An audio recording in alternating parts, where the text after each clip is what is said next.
ଯାଉଛି। ତାପରେ ଆପଣ ଦେଖିବେ ଆଉ ଗୋଟେ କଥା ଲେଖୁଛନ୍ତି ହିତୋପଦେଶ 5 ପର୍ବ ଯଦି ଦେଖିବେ ଆପଣ ମାନେ এই ବାକ୍ୟକୁ ଧ୍ୟାନ ସହିତ ଶୁଣିବେ, କାରଣ ସ୍ୱାମୀ ପାଇଁ ଏହା ଅତି ଗୁରୁତ୍ୱପୂର୍ଣ୍ଣ ଅଟେ। ହିତୋପଦେଶ 5 ପର୍ବ ଯଦି ଆପଣ ଦେଖିବେ 5 ପର୍ବ ତାର 18 ପଦରେ ଲେଖା ଯାଉଛି। 5 ପର୍ବ 18 ପଦ, ତୁମର ନିର୍ଜର ଧନ୍ୟ ହଉ, ଆଉ ତୁମେ ଆପଣ ଯୌବନ କାଳର ଭାର୍ଯ୍ୟା ଠାରେ ଆମୋଦ କର। ପ୍ରଥମ ବିଷୟ କଣ କୁହାଯାଉଛି? ଆପଣ ସ୍ତ୍ରୀକୁ ପ୍ରେମ କର। ଆଉ ଦ୍ୱିତୀୟ ବିଷୟ ଲେଖା ଯାଉଛି ଆପଣ ସ୍ତ୍ରୀ ଠାରେ ଆମୋଦ କର। ନିଜ ସ୍ତ୍ରୀ ସହିତ ପ୍ରେମ ସମ୍ପର୍କ ସ୍ଥାପନ କରିବା ମନ୍ଦ ନୁହେଁ, ପାପ ମଧ୍ୟ ନୁହେଁ। ଆମମାନଙ୍କ ସମାଜରେ କଣ ହଉଛି, ବେଳେ ବେଳେ ବିଶେଷ କରି ଏ ସ୍ୱାମୀ ସ୍ତ୍ରୀ ମାନଙ୍କର ଗୋଟେ ଦୁଇଟା ପିଲାଟିକି ଜନ୍ମ ହେଇଗଲା ପରେ ତାଙ୍କର ପ୍ରେମ ଶିଥିଳ ହେଇଯିବ। ଭାବିବେ କଣ, ଆମର ପିଲା ଟକିଏ ଆକା ସବୁ କିଛି ଗଲା ଭଳିଆ। ନାଇଁ, ମାନେ ସ୍ୱାମୀ ଆଉ ସ୍ତ୍ରୀଙ୍କୁ ଏଠି ଅନେକ ଲୋକ ବାହା ହେଇନାହାନ୍ତି ବସିଛନ୍ତି, ସେମାନଙ୍କୁ ମୁଁ କହିବା ପାଇଁ ଚାହେଁ, ପ୍ରାର୍ଥନା କରିବ ଆଉ ଚୁପ୍ ହେଇଥିବ, ଉଦଲ ଛୋଟ ହେବ ନାହିଁ, କିଛି ବ୍ୟସ୍ତ ହେବା ଦରକାର ନାହିଁ। ପ୍ରାର୍ଥନା କରିବ ଆଉ ଚୁପ୍ ହେଇକି ରହିବ, ପରମେଶ୍ୱର ସେ କାର୍ଯ୍ୟ କରିବେ, କାରଣ ସେ ପରମେଶ୍ୱରଙ୍କର କାର୍ଯ୍ୟ। ଖାଲି ପ୍ରାର୍ଥନା କରିପାରିବ, ପ୍ରଭୁ ମତେ ଗୋଟେ ଉତ୍ତମ ଜୀବନ ସାଥୀ ଦିଅ ବୋଲି ପ୍ରାର୍ଥନା କରିପାରିବ, କିନ୍ତୁ ଡିଆଡି ହେବାର ଆବଶ୍ୟକ ନାହିଁ। କାରଣ ମନୁଷ୍ୟ ଯାହା ବି ଚେଷ୍ଟା କରିବ ସେ ଭୁଲ ଆକା କରିବ। ଆଗ କଣ ହଉଥିଲା, ବାହାଘରର ସବୁ ଦାୟିତ୍ୱ ବାପା ମା ବୁଝୁଥିଲେ, ଏଠି କହୁଥିଲେ ଏ ଦୁଇ ଜଣ ଏମାନଙ୍କୁ ସଂଯୁକ୍ତ କରାଇଥିଲେ। ଆଜି ଦିଦି ନାହାନ୍ତି ସତ କଥା, କିନ୍ତୁ ଆଜି ବି ସେମାନେ ମନେ ପକାଉଛନ୍ତି ଯେ ସେମାନେ ଗୋଟେ ଭଲ ସିଦ୍ଧାନ୍ତ ନେଇ ଗୋଟେ ପରିବାରକୁ ସଂଯୁକ୍ତ କରିଥିଲେ। ଦିଦି ଥିବା ସମୟରେ ଆମେ ଯାଇଥିଲୁ ତାଙ୍କ ଫିଲ୍ଡକୁ, ଏତେ ଖୁସିରେ ଆମକୁ ଗ୍ରହଣ କଲେ, ତାପରେ ଆମେ ଏଠିକାର ଲୋକ ବୋଲି ଜାଣିଲେ, ଆଉ ଯୋଉ ଆନନ୍ଦରେ ଆମକୁ ଗ୍ରହଣ କଲେ, ଖାଲି ଟିକେ କହିବାର ଏକା ବାକି, ପଣସ ଗୋଟେ ଦିଅ ବୋଲା ଗୋଟେ ବାସ୍ତା ପଣସ, ଗୋଟେ ବସ୍ତା ପଣସ ଆଣି ଲୋକ, ଆମେ ଖାଇନୁ, ଗୋଟେ ପଣସ ବି ଖାଇନୁ, ସବୁକୁ ବଣ୍ଟା କରିଥିଲୁ। ଆମେ ଯେତେବେଳେ କ୍ୟାମ୍ପସରେ ଗଲୁ ଅତି ପ୍ରେମର ସହିତ ଆମକୁ ବ୍ୟବହାର କରିଥିଲେ, ଏତେ ଆଦରର ସହିତ, ଇଭେନ ଆସିଲା ବେଳେ ମଧ୍ୟ ଆମକୁ ଗୋଟେ ପ୍ରେମର ସହିତ ବିଦାୟ ଦେଇଥିଲେ। କିନ୍ତୁ ସେ ନାହାନ୍ତି ସତ କଥା, କିନ୍ତୁ ସେ କରିଥିବା କାର୍ଯ୍ୟକୁ ଆମେ ଆଜି ବି ମନେ ପକାଉଛୁ। ତ ମୁଁ କହିବା ପାଇଁ ଚାହେଁ ଦ୍ୱିତୀୟ ବିଷୟ କଣ, ଯେ ଗୋଟେ ସ୍ୱାମୀର କାମ କଣ, ଆପଣ ସ୍ତ୍ରୀ ଠାରେ ଆମୋଦ କରିବେ। ଆଉ ଏଇଟା ବୟସର ସମସ୍ୟା ନୁହେଁ, ପ୍ରେମ ସବୁ ବୟସର ଦରକାର। ଆଉ ଆପଣ ସ୍ତ୍ରୀ ସହିତ ପ୍ରେମ ସମ୍ପର୍କ ସ୍ଥାପନ କରିବା ଏହା ମନ୍ଦ ନୁହେଁ। ଆଜିର ସମୟରେ ଆମେ ଦେଖୁଛୁ ଏକ୍ସଟ୍ରା ମେରିଟାଲ ରିଲେସନସିପ ବେଶୀ ଦେଖୁଛୁ। ସ୍ତ୍ରୀ ଥିବା ସତ୍ତ୍ୱେ, ସ୍ୱାମୀ ଥିବା ସତ୍ତ୍ୱେ କଣ ପାଇଁ ହଉଛି, ସେମାନେ ଜାଣନ୍ତି ନାହିଁ ଯେ ପରମେଶ୍ୱର ପରିବାର ଗଠନ କରିଛନ୍ତି, ଆଉ ସ୍ୱାମୀ କଣ କରିବାର ଅଛି, ଆପଣ ସ୍ତ୍ରୀ ଠାରେ ଆମୋଦ କରିବାର ଅଛି। ଏଟା ଲେଖାଯାଉଛି। କେତେ ସୁନ୍ଦର, ତୁମର ନିର୍ଝର ଧନ୍ୟ, ତୁମର ତ ନିର୍ଝର ଅଛି, ତୁମେ କାହିଁକି ଚର୍ଣ୍ଣି ଗାଈ ପରେ ବୁଲୁଥିବ ଏଇନା ତମେ ପାଣି ପିଇବା ପାଇଁ? ତମର କୁଣ୍ଡରେ ତୋର ଦ୍ରାକ୍ଷା ରସ ଅଛି, ତୁମ କୁଣ୍ଡରେ ତ ପାଣି ଅଛି, ସେଇ କୁଣ୍ଡରେ ତୁମେ ପାନ କରିବ, ତୁମେ ବାହାରେ କାହିଁକି? ଦେଖିବେ ଅନେକ ଲୋକଙ୍କର। ତ ଦ୍ୱିତୀୟ ବିଷୟ କଣ କୁହାଯାଉଛି, ଦ୍ୱିତୀୟ ବିଷୟ କୁହାଯାଉଛି ଆପଣ ସ୍ତ୍ରୀ ଠାରେ, ଏଟା ସ୍ୱାମୀକୁ କୁହାଯାଉଛି କଣ କରିବ, ଆମୋଦ କରିବ। ତା ସହିତ ଆଉ ଗୋଟେ କଥା ଲେଖାଯାଏ, ଏଟା ମୁଁ କାହିଁକି କହିବା ପାଇଁ ଚାହୁଁଛି, ଆଜିର ପରିସ୍ଥିତି ଦେଶର ଏ ପ୍ରକାର ହେଇଯାଇଛି ଯେ ବିବାହ ସମ୍ପର୍କ ଧୀରେ ଧୀରେ କଳୁଷିତ ଦୁର୍ବଳ ହେବାର ଲାଗିଛି। ଏମିତି ସମୟରେ ଆମେ ଆଜି ଗୋଟେ 25 ବର୍ଷର ସେଲିବ୍ରେସନ ରେ ବସିଛୁ, ଆଉ ଏମାନେ ସାକ୍ଷୀ ଅଟନ୍ତି ଯେ 25 ବର୍ଷ ସେମାନେ ଏକାଠି ରହିଛନ୍ତି। ଅଭାବ ଆସିଛି, ଦୁଃଖ ଆସିଛି, ପରସ୍ପର ବିରୁଦ୍ଧରେ ବିରୋଧାଭାସ ଆସିଥିବ, ଅନେକ ମନମାଳିନ ହେଇଥିବ, ମୁହଁ ଫୁଲାଫୁଲି ହେଇଥିବେ, ସତ ନା ନାହିଁ, ଗୁଡେ ବିଷୟ ହେଇଥିବ, କିନ୍ତୁ ତାରି ଭିତରେ ସେମାନେ କଣ କରିଛନ୍ତି, ଏକାଠି ରହିଛନ୍ତି, ସୁସ୍ଥ ପରିବାର ଗଠନ କରିପାରିଛନ୍ତି। ମୁଁ ପ୍ରଭୁଙ୍କୁ ଧନ୍ୟବାଦ ଦେବା ପାଇଁ ଚାହେଁ। ଆପଣ ଦେଖିବେ ମଲାଖି ପୁସ୍ତକ ଯଦି ଖୋଲିବେ 2 ପର୍ବ 15 ପଦ, ମଲାଖି 2 ପର୍ବ ତାର 15 ପଦରେ ଗୋଟେ ସୁନ୍ଦର ପଦ ଲେଖା ଯାଉଛି, ପୁଣି ତାହାଠାରେ ଆତ୍ମାର ଅବଶିଷ୍ଟ ଥିଲେ ହେଁ। ମୁଁ ଆପଣ ପାଇଁ 14 ପଦରୁ ପଢୁଛି, ତଥାପି ତୁମାନେ କହୁଅଛ ଏଥିର କାରଣ କଣ? କାରଣ ଏହି ସଦାପ୍ରଭୁ ତୁମ୍ଭର ଓ ତୁମର ଯୌବନ କାଳର ଭାର୍ଯ୍ୟା ମଧ୍ୟରେ ସାକ୍ଷୀ ହୋଇଅଛନ୍ତି, ସେ ତୁମର ସଖୀ ଓ ତୁମ ନିୟମକୃତ ଭାର୍ଯ୍ୟା ହେଲେ ହେଁ ତେବେ ତାହା ପ୍ରତି ବିଶ୍ୱାସଘାତକତା କରିଅଛ। ପୁଣି ତାହାଠାରେ ଆତ୍ମାର ଅବଶିଷ୍ଟ ଥିଲେ ହେଁ ସେ କି ଏକ ନ କଲେ, ଆଉ ସେ କାହିଁକି ଏକ କଲେ? ସେ ଏକ ଈଶ୍ୱରୀୟ ବଂଶ ଚେଷ୍ଟା କଲେ। ଏଥିପାଇଁ ତୁମେ ଆପଣା ଆତ୍ମା ବିଷୟରେ ସାବଧାନ ହୁଅ ଓ ସେହି ଆଉ କେହି ଆପଣା ଯୌବନ କାଳର ଭାର୍ଯ୍ୟା ପ୍ରତି ବିଶ୍ୱାସଘାତକତା ନ କରୁ। ତୃତୀୟ ବିଷୟ କଣ କରିବାର ଅଛି?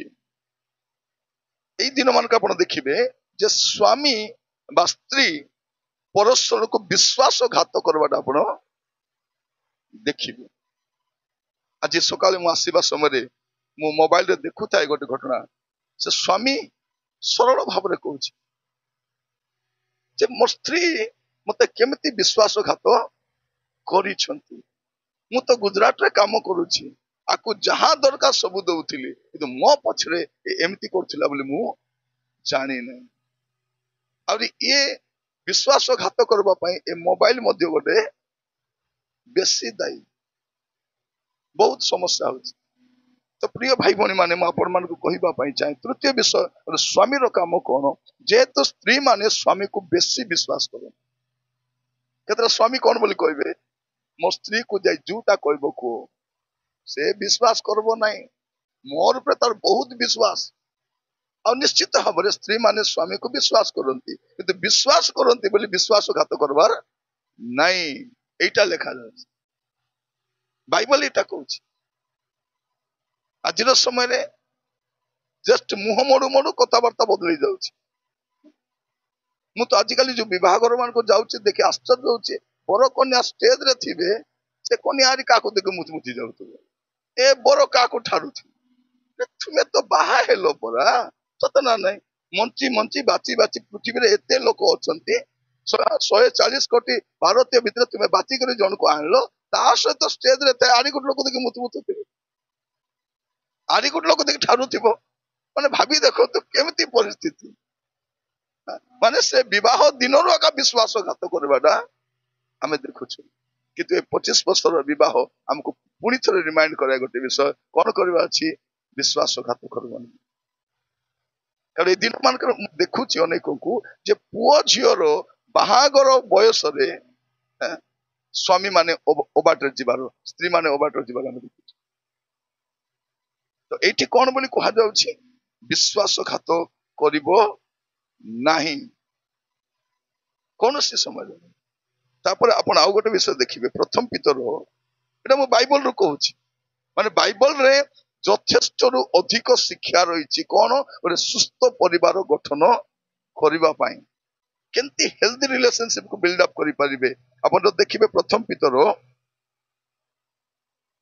ତାର 3 ପର୍ବ 7 ପଦ, ସେଇ ପ୍ରକାର ହେ ସ୍ୱାମୀ ମାନେ ତୁମମାନଙ୍କ ପ୍ରାର୍ଥନାରେ ଯେପରି ବାଧା ନ ଜନ୍ମେ, ଏଥି ନିମନ୍ତେ ସ୍ତ୍ରୀ ମାନଙ୍କୁ ଅପେକ୍ଷାକୃତ ଦୁର୍ବଳ ପାତ୍ରେ ଓ ଆପଣା ମାନଙ୍କ ସହିତ ଜୀବନ ରୂପ ଅନୁଗ୍ରହ ଦାନର ସହାଧିକାରୀ ଜାଣି ସେମାନଙ୍କୁ ସମାଦର କର, ପୁଣି ଜ୍ଞାନରେ ସେମାନଙ୍କ ସହିତ ବାସ କର। କଣ କରିବା ଅଛି? ଜାଣିବା ଦରକାର ଯେ ସେ ଜଣେ ଦୁର୍ବଳ ପାତ୍ରୀ। ଦୁର୍ବଳ ପାତ୍ରୀ ମାନେ ସ୍ତ୍ରୀ ଯେତେ ଶିକ୍ଷିତ ହୁଅନ୍ତୁ, ଯେତେ ଚାକିରି କରନ୍ତୁ, ସେ ଯୋଉଭଳି ଭାବରେ ଆଗକୁ ବଢନ୍ତୁ, ତା ସତ୍ତ୍ୱେ ସୁଦ୍ଧା ଆମେ କନସିଡର କରିବା ଅଛି କଣ ବୋଲି? ଏ ଜଣେ ଦୁର୍ବଳ ପାତ୍ରୀ ଅଟନ୍ତି। ପ୍ରଭୁ ଆମମାନଙ୍କୁ ଅନୁଗ୍ରହ କରନ୍ତୁ ଆଜି ବାକ୍ୟ ଶୁଣିବା ସମୟରେ ଏଇଟା ବାଇବଲ ଆମକୁ କୁହେ। ତାପରେ କଣ କହୁଛି ସେ ପଦରେ ଆଉ ଗୋଟେ ବିଷୟ, ତାଙ୍କୁ କଣ କରିବ? ସମାଦର କରିବ। ସ୍ୱାମୀ ପାଇଁ କଣ କୁହାଯାଉଛି? ଆପଣା ସ୍ତ୍ରୀକୁ କଣ କରିବ? ସମାଦର କରିବ। ମାନେ ବାଇବଲ କଣ କହୁଛି? Treat with respect. ଯେତେବେଳେ କଥା ହଉଛୁ, ବ୍ୟବହାର କରୁଛୁ, ବେଳେ ବେଳେ ଦେଖିବେ ସ୍ୱାମୀ ମାନଙ୍କର ବ୍ୟବହାର ସ୍ତ୍ରୀ ପ୍ରତି ଭଲ ନଥିବ। ମୁଁ ଜଣଙ୍କ ଘରେ ଯାଇଥିଲି, ତାଙ୍କ ସ୍ତ୍ରୀ ବାଡି ଦଉଛନ୍ତି, ଖାଇବାଟା ଆଣି ଦଉଛନ୍ତି, ଘର କାମ ବୁଝୁଛନ୍ତି, ପୁରା ଛାନିଆ ହେଇ ପଡୁଛନ୍ତି। ତାଙ୍କୁ ଯେମିତି ବ୍ୟବହାର କରୁଛନ୍ତି, ମୁଁ ଭାବୁଥିଲି ସେ ଘରର କାମ ବୋଲି ହେଇଥିବ କାହିଁକି ବୋଲି। ପରେ ପଚାରିଲି, ଭାଇ ସ୍ତ୍ରୀ ଲୋକ ଯେ କାମ ଦାମ କରୁଛନ୍ତି, ଯିବା ଆସିବା ହଉଛନ୍ତି, ଏ କିଏ? ଭାଇ ମୋ ସ୍ତ୍ରୀ ପରା। ତମ ସ୍ତ୍ରୀ କାମ ବାଲିକୁ ବ୍ୟବହାର କଲା ବ୍ୟବହାର ହଉଛ। कथबार्ता करुछ कौन एटा बाइबल कौन कहूची देखिए आग आम टाउन केते सुंदर एहो देखी ए मो केते ए आ आ काको आ बोलुछ सान पिला की बेले बेले के जनकर व्यवहारटा भलो नथिबो स्वामी को मध्य नथिबो कौन कहछ ए भैरा भैरा की सेटा बेले बेले कौन हुए ए स्त्री कोई कोई कोई ताको भैरा कर दीजिए भैरा थरे गोटे सर्वे पाई जाइथिलु जनक घरे ताको मु पचारिली आज्ञा तुम स्त्री को ना कौन से मु जानी नहीं आज्ञा मो स्त्री ना बोलछि आश्चर्य जन को पचारिली ता स्त्री ना कौन से गोटे कौन गोटे कहले मु कहली तमे कौन बोली डाकुछ मुई कांदरी बोली डाकुछ आज्ञा ना भाभी देखंतु गोटे रेस्पेक्टफुली के जन को देखिबे मु जानी नहीं आज्ञा दीदी को कौन बोली डाकंती के जन प्रेमर सहित गोटे ना भी देई थांती केवल से मन दियंती एई गोटे निक नेम गोटे देई थांती लेखा जाछि कोन ट्रीट विथ रेस्पेक्ट माने 25 वर्ष माने सरी गला नहीं आरंभ होईछि सत ना नहीं एबे आवरी गिफ्ट दिया हबो आवरी फूल दिया हबो केते कोन माने एबे ठारु से 25 वर्ष परे गोटे नुआ पाहाच से माने पुनी थरे नुआ रे आरंभ करि पारिबे गत 25 वर्ष अभाव थिला सत ना नहीं कष्ट थिला किंतु एबे सेटा आवरी नहीं तेबे एई आगामी वर्षटाकू आउरी भलो भाबरे जहां से माने गत 25 वर्ष करि पारि नांती ए आगामी 25 वर्ष रे करि पारबे इच्छा थिबो गोटे आइसक्रीम आनी खाइबा बोलबाटा एबे आनी दिलो बाटा करि खाली के मना करूछि सतना नहीं एबे से बुलिबा को मध्य कारण एबे कोन पिला माने बड़ हे गलेनी दायित्व आसी गलानी सेथि पई हमर परिवार असुविधा हेउछि एटा भौणी माने बुझी पारु नांती पछे बुझुचंती मो स्वामी कहीं मत विश्वासघात कला बोली स्वामी डाकुवे आस बाबू शोई नहीं विचार विचार करते आजिका प्रार्थना बाड़ी मने खाली प्रार्थना हालेलुया प्रेज द लॉर्ड स्वामी डाकले ओ मो शैतान पर कहीं कहउछो प्रेज द लॉर्ड से शैतान नहीं से स्वामी सेटा सतना नहीं तो स्वामी अरे बेले बेले पालक माने मध्य कोन हिजिबे बेसी धार्मिक हिजिबे बाइबल दरी प्रचार करि बोलुतिबे स्त्री देखबो स्वामी भी मनीष स्त्री भी गोटे मनीष अति धार्मिक ही विनष्ट हेबार नहीं स्वामी स्त्री परिवार मध्य जमती प्रेम रहिबा कथा रहिबार अछि प्रिय माने कौन लेखा जाउछि से दुर्बल पात्री आ तांको कौन करिवो समादर सहित तांको व्यवहार ट्रीट विथ रेस्पेक्ट रेस्पेक्ट सहित मु पुनी थर कहिबा पाई चाहे काहे एबे पिला माने देखुचंती कारण पिला माने हमकु जमती देखिबे से माने तांकर परिवार को संति गठन करिवे आज्ञा तांकर मिसेस को जदी व्यवहार करूचंती तांकर पुओ माने मते कोन करिवे ठीक सेमतिया का रेस्पेक्ट देबे सेमतिया का बिहेव करिवे सेटा मूल कथा आगो देखिबे हमर बुढ़ा बुढ़ी माने छाड़ा छुड़ी हो नथिले ततना सांगरे आका जुटी गले सांगरे जोगी थिबे से आटबाटा खाइबा पे सांगरे आजिकाली भौणी मन को बेसी भूख स्वामी आसबा पूर्वर का बंटा कर खाई देता जल्दी लास्ट को हेटी बाड़ी देछि खाई दबो हैला सेटी अछि सेटी फ्रिज रे अछि अछि माने सीरियल मन को बेसी बढ़ी गला फोन हमर संपर्क को आमे नष्ट आमे निजे करि ए टीवी काई की देखबार आमे घरे जदि केही नथिबे टीवी देखंतु स्वामी स्त्री थिला गप सप करंतु हस गप करंतु कथा वार्ता हो सेटा हेउ नै हमर टीवी देखबे नोर का बापर बस करियो से उन हस्तले एमन हस्तबे से उन कांतले कांते से उन भाबले उन भाबुतिबे नै कोन पाई सेटा सेठी तो आरंभ रा लेखा अछि यह काल्पनिक घटना सत्य घटना पर आधारित नुहे सेतकी को टीवी बंद कर दवा चाहे तले काल्पनिक घटना काई देखो ना ने सेटा देखि बस्ता छथि आउरी अनेक घर को देखिबे आपण ते स्वामी स्त्री घर थिबे कि दुई लोग दुईटा मोबाइल धरि बस दिथिबे कोता नै वार्ता नै से घरे ये यारे आको कोता शेयर करता से ताको मैसेज आको मैसेज यारे दुनिया जाको गुड नाइट बोलतो स्त्री को केबे गुड नाइट बोल नथिबे घोड़ा मुआ तो परिवार केमती सुगंध हो पार परिवार केमती नहीं से फ्रेग्रेंस टा आमर जो परिवार सुबास टा धीरे धीरे नष्ट माने परिवार आमर संपर्क दुर्बल हो जाउची आमर संपर्क बाहर देखिए माने विवाहर प्रथम केते वर्ष एमती बाइक रे बसुथिबे बाप रे भौणी माने समान अजाड़ी दीथिबे बाटा नाइ ने अछि पेज गल्ला पूरा अजाड़ी कर बस दीथिबे एबे कोन करछथि स्वामी स्त्री माने मु स्वामी स्त्री बाइक रे जिबाटा देखले कहबी केमती अछंती सत ना नहीं भौणी मान जदि प्रेम रे थिबे कोन करिवे से स्वामी पेट को धरि पकाई दिबे कने पळेबो बोलला भलिया सत ना नहीं के जण को देखबे पातली पेटा माने पेट मन एड्ड बड़ बड़ थिबो से स्त्री से पेट को धरि पकाई दिबो से पेट यदि हलुतिबो सन चक चक चक बसिथिबे मन त नुहे बसंतंती प्रेम रे बेले बेले कांदे ऊपर रखिथिबे हाथ बेले पॉकेट रे पुराइथिबे किछि बंद नै किंतु आजिकली देखु तो स्वामी स्त्री मान को से स्वामी केंती स्वामी रो फेस को देखबो नै कि सन पेचा पर आगा दुस्ते से बाइक चलातो सम्मान पेचा पर तार मुंह को देखबो पेचा पर आगा स्त्री जतकी मेकअप हेता फाउंडेशन लगाई करी लिपस्टिक लगाई भयंकर थिबो कि नै तार मुंह को देखबो कोला हांडी पर आगा थिबो पूरा माटी हांडी जति कोला थिबो तार मुंह बिच दियागा काई कि खुशी नै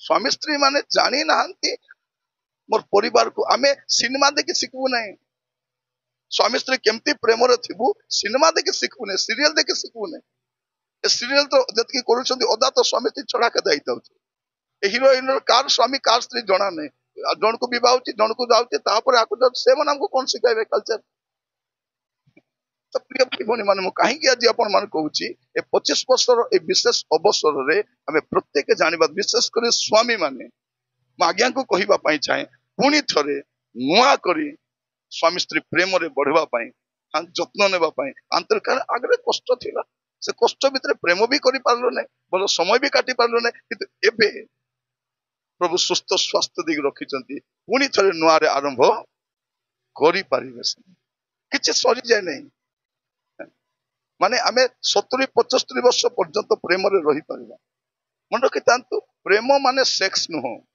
सेटा प्रेम रो विवाह रो हजारटा विषय से गोटे विषय होते सेटा सब किछि नुह सब किछि नुह बुझिबा दरकार आमे प्रभु अनुग्रह करन आउ विशेष करी स्वामी भाबरे ताको कहिबला बेलकू आउ गोटे कथा हम कहिबा पई चाहे तापर दीदी को मु किछि कहिबी तापर आपण मान को किछि कहले मोर काम सरी गला आज बसिके समस्त चिंता करबा दरकार जे वास्तव रे मोर परिवार केमती अछि आमे स्वामी स्त्री केमती अछु आ एते सुंदर आयोजन करते मन को धन्यवाद गला बेले गोटे धन्यवाद देकी जाओ धन्यवाद लो सुंदर आयोजन कलु खाइबा पीबा तो कोटी में मिलबो आजिर समय खाइबार अभाव का अछि कि नहीं आमे जते बेले चाहिबो आमे खाइ पाबो पता ना जहां भी आमे खाइ पाबो बिरयानी चाहिए बिरयानी मटन चाहिए जहां भी आमे खाइ पाबो तो खाइबार कार असुविधा नहीं किंतु एते सुंदर आयोजन करछन बड़ विषय प्रभु को नाम स्तुति हो आपण देखिबे कलस्य पुस्तक जो देखिबे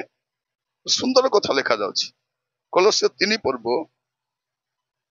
तर 19 पद लिखा जाउछि हे स्वामी माने आपण आपण भार्या मान को प्रेम करो से मान को प्रति कटु व्यवहार करो नहीं कटु व्यवहार बेले बेले कौन हो स्वामी माने किछि कहिबे नहीं व्यवहार टा कटु थिबो बेले बेले स्त्री माने कोन बोली कहंती आज्ञा दुई चापड़ा मारले म मार खाई दैथंती आज्ञा मतलब तांको व्यवहार टा नै आज्ञा मते बेसी काटुछ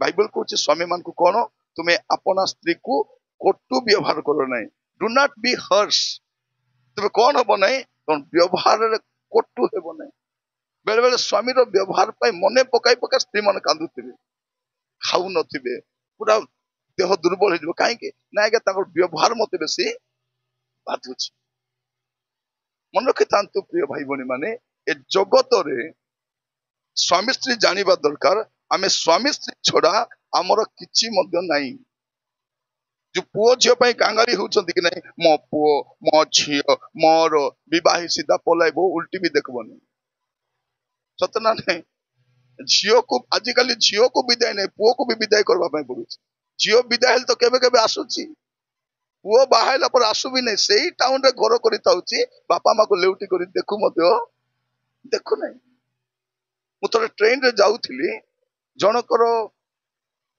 बापा ना मां के बापा चली गले से पिला माने कोठी मिसुचंती पूरी स्वर्ग द्वार रे जणे आछि जबलपुर जणे आछि दिल्ली रु जणे आछि हैदराबाद ना बॉम्बे रु फ्लाइट रे आछुंती भुवनेश्वर मिसबे तापर स्वर्ग द्वार जिबे विसर्जन सरला पुडेबाटा तापर हमें भावछु मोर पुओ मोर झियो बोली ख्रिस्टियन संप्रदाय भी सेमती आका चारिआडे तेणु स्वामी स्त्री माने जानिबा दरकार जे आमे दुई जन प्रेम रे रहिबार अछि पुओ माने बड़ हुअंतु ताको पाठ पढ़ांतु मु कहूतली भौणी मान को दुईटा छुआ गले भाबे मोर काम सरी गला किछि मोर स्वामी प्रति कर्तव्य नै खाली रंदा बड़ा करे खाइबा को देबी एटा नै रंदा बड़ा करे खाइबार देबार नै स्वामी मध्य प्रेम चाहे स्त्री मध्य प्रेम चाहंती ए प्रेम रे रहिबार अछि प्रेमालाप करबार अछि आमर स्वामी मान को देखबे केटा भाई मान को से छोकरे जिबे पकोड़ी जिलापी सिंगड़ा मिंगड़ा खाई दी बारी आसबे स्त्री खाओ बोले ओ भोक लागु नै टिके गरम पानी दे जल जीरा टिके दे मने अछि ना नै घरे मोर स्त्री मध्य अछि बोली करी सतना नै सेही 20 टंकार पकोड़ी जदी घरे नहीं आसबे आ स्त्री को कहबे टिके डिगासिन बना बोली करी जो प्रेम रे खाई परबे तार स्वादटा अलगा थिबो ना नै थिबो आपण एकोटिया बाहर न जाए स्त्री को टिके बाइक रे बसाइबे बाहर को जिबे टिके चाट खाई देबे टिके गपसप करबे गुपचुप खाई देबे टिके कोडी कथा केते सुंदर थी एई छोट छोट विषय आपण आंध्रा रे जिबे आंध्रा रे भी गरीब लोक मन अछंती किंतु स्वामी स्त्री केंती प्रेमर थिबा जणा आमे जंती सफा सुतरा से मने तो सफा सुतरा नथि बोटा बोटी मनतिबे किंतु बोणी मान को आपण देखबे कोन गादेबे कि नै जणा नै हल्दी बाटी मुरे लिपि दी मो टिके हल्दी हाथ रे गोटे हल्दी लगाई देबे आ स्वामी कोन करिवो ता स्त्री पई गोटे फूल किनि आनी थिबे देखबे आंध्रा देखबे हमर एते ओडिया लोक एते फूल पिंदु नांती फूल कोन फूल पिंदु तू कोन फूल बोलिबे नाही फूल पिंदबाटा मंद नाही जन कोन करिवे गरीब किंतु स्त्री पई गोटे फूलटा आनी देले ता लगाई देला बेले से भाप आउरी किछि नै तापर सिनेमा जिबे गपसप करबे बुला बुला करबे मोर कहिबार उद्देश्य कोन जहां भी हो आमर परिवार को आमे बंचाइबार अछि और पद मु पढ़िबा पई चाहे विशेष करी आज्ञा को पई आ स्वामी मान को पई उपदेश को 9 पर्व 9 पद रे लिखा जाउछि सूर्य तले से तुमको असार आयुषर जेते दिन देई अछंती तुमर से असार आयुषर समस्त दिन अपना प्रियतम भार्या संगे आनंद रे वास करो माने प्रभु जेते दिन देई छंती सेते दिन कोन करिवो अपना प्रियतम भार्या संगे आनंद रे वास करो कारण जीवन मध्य सूर्य तले तुम जो परिश्रम करुछ ए परिश्रम मध्य एहा ही तुमर अंश कोटा अंश स्त्री सहित प्रेम रे रहिबाटा एटा ही स्वामी रो अंश आउ किछि नै हमें देखुछु बड़ बड़ गाड़ी किनुछथि लोक घर किनुछथि नाही गाड़ी मु देखिछि नवा गाड़ी रे बसी जाउतिबे से स्वामी सामना रे बसतिबे स्त्री पचाड़े बसथिबो कोता नहीं बार्ता नहीं से गाड़ी किनी की लाभ से कार बेकार ताटू ऑटो रे भड़ा करबो नाची नाची हंसी हंसी देखाई देखाई चिल्ला कर आनंद करबा पे सामान दरकार नहीं सामान आनंद देई पारबने देखबे अनेक को घर दी महला घर बनाउछंती घरे फ्रिज अछि टीवी अछि एसी अछि कूलर अछि सब जिंस अछि प्रेम एका प्रेम नहीं प्रेम कोड किनी आनी हबो नहीं ए प्रेम स्वामी स्त्री निजे करबा पई पड़ी तो मु कहूतिली भाई को प्रथम विषय अपना स्त्री को प्रेम करबा अछि सौंदर्य को नुहे स्त्री को स्वास्थ्य को नुहे स्त्री को तापर लिखा जाउछि स्त्री ठारे आमोद करबा दरकार और तृतीय विषय विश्वासघात करबा आज दिन मान का विश्वासघात देखुछ मु थरे गोटे होटल रे खाउतिली हमें स्वामी स्त्री जाइतिले से होटल रे हमको नेइतिले खाइबा पे मैं बसी खाउछु हमर सामना रे गोटे कोटी गोटे काम करबा स्वामी स्त्री मान आसले माने अन्य अन्य लोक मान आसले ये ताकू खुआई दोची से ताकू खुआई दोची ये खसुची से गप करची से तापर कांदो ए करची ए पीला पानी से पिउची अरे देखली इटा तो स्वामी स्त्री नहीं कि तो स्वामी स्त्री ठाରୁ अधिक बोलका ही जाउछंती प्रिय माने अपन जदी केबे भुवनेश्वर जाइथिबे भुवनेश्वर जो ट्रेन फेरुथिबो बरमपुर आडो को सब चाकरी करबा को जिवे एमिति हेई आसुथिबे से माने के कार कोल रे सोइथिबो के का ऊपर आउजिथिबो या को खुआई दउथिबो छोटा चमच होथिबे तापर भुवनेश्वर खोर्दा आसला को ओदाउली पड़बे टाटा सेटा गले तापर टिके आसबे आपण आसला बेल को धीरे बालू गाइला बेल को ओदा उतरबे देखि मु छान्या କେମିତି ହେଉଥିଲେ କିଏ କାହାର ନାହିଁ। ମାନେ ଆମେ ଗୋଟେ ସେକ୍ସ ପଲ୍ୟୁଟେଡ୍ ପାପରେ ପଲ୍ୟୁଟେଡ୍ ସୋସାଇଟିରେ ବାସ କରୁଛୁ। ଆମକୁ ଆମର ପରିବାରକୁ ରକ୍ଷା କରିବାର ଅଛି। ଆଉ ଆମେ ଯେମିତି ରହିବା ଆମ ପିଲାମାନଙ୍କ ଉପରେ ତାର ପ୍ରଭାବ ସେମିତି ଏକା ଥିବ। ତ ଏଇଟା ହଉଛି ସ୍ୱାମୀଙ୍କର କଥା। ଆଉ ଦ୍ୱିତୀୟ ବିଷୟ ମୁଁ ଦିଦିଙ୍କୁ କହିବା ପାଇଁ ଚାହେଁ, ପ୍ରଭୁଙ୍କ ଦାସ ଭାବରେ ଗୋଟେ ସ୍ତ୍ରୀ ଭାବରେ ତାଙ୍କର ଦାୟିତ୍ୱ କଣ ବାଇବଲ ସେଟା କହୁଛି। ଏଫେସୀୟ 5 ପର୍ବ ଯଦି ଦେଖିବେ, 5 ପର୍ବ ତାର 22 ପଦ ଲେଖାଯାଉଛି। ଏଫେସୀୟ 5 ପର୍ବ 22 ପଦ, ହେ ସ୍ତ୍ରୀ ମାନେ ତୁମେ ମାନେ ଯେପରି ପ୍ରଭୁଙ୍କର ବଶୀଭୂତା ସେପରି ଆପଣା ଆପଣା ସ୍ୱାମୀର ବଶୀଭୂତା ହୁଅ। ଏଇଟା ସବୁଠୁ ବଡ ବିଷୟ। ବଶୀଭୂତା।